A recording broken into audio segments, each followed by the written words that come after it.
사랑하는 하여무 가족 여러분, 안녕하세요. 김소명 목사입니다. 사순절 6번째 날입니다. 오늘도 말씀 묵상을 통하여 주님을 더욱 닮는 귀한 한우 보내시기를 소원합니다. 함께 은혜 나누실 말씀은 마태복음 14장 24절에서 27절까지입니다. 배가 이미 육지에서 술이나 떠나서 바람이 거스름으로 물결로 말미암아 고난을 당하더라.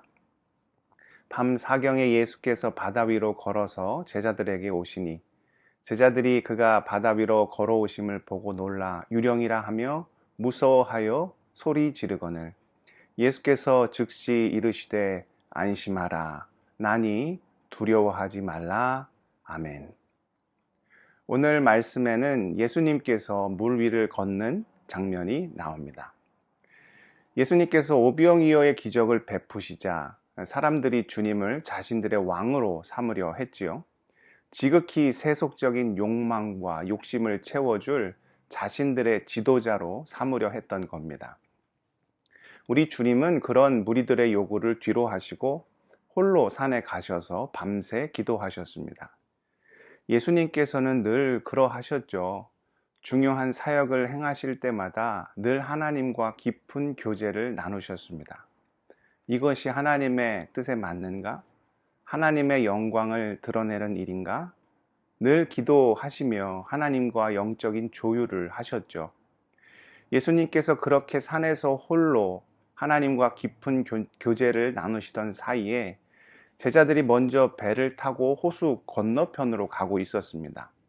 그런데 문제가 벌어지죠. 어떤 문제였습니까? 풍랑이 일어납니다. 사실 제자들의 많은 이들이 어부였죠. 그런 제자들이 고초를 겪을 정도였다면 엄청난 파도였을 것으로 생각됩니다. 그때 우리 주님께서 물 위를 걷고 계셨습니다. 처음에 제자들은 그분이 주님이신지 모르고 무서워했습니다. 파도 때문에도 정신이 없는데 유령까지 나타났으니 얼마나 큰 공포에 빠져 있었겠습니까? 그런데 우리 주님께서 다가오셔서 어떻게 말씀하십니까? 나니 두려워 말라. 우리는 주님께서 물 위를 걸으셨다는 것을 보고 어떤 무림 고수의 모습이나 유명한 마술사가 사람들을 모아놓고 하는 쇼를 떠올릴 수 있습니다.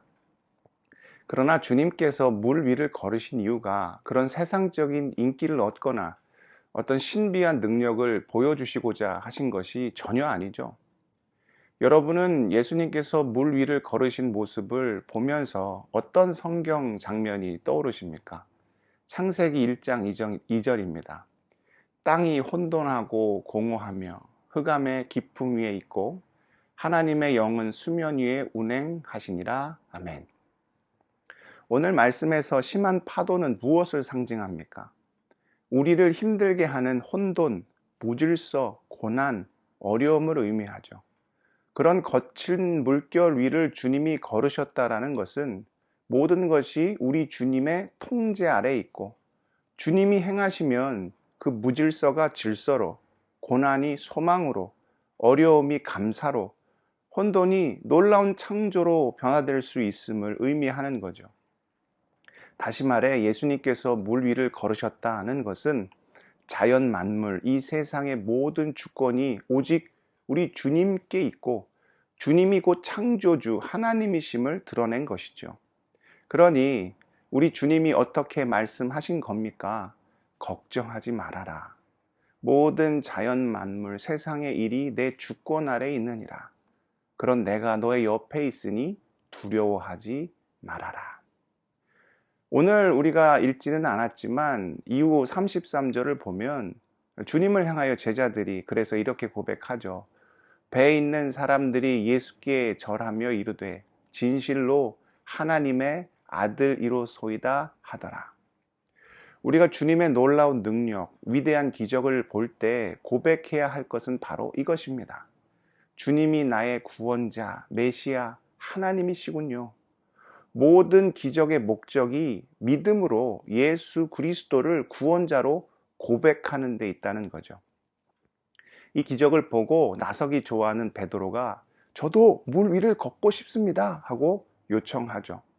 주님은 그것을 허락하십니다.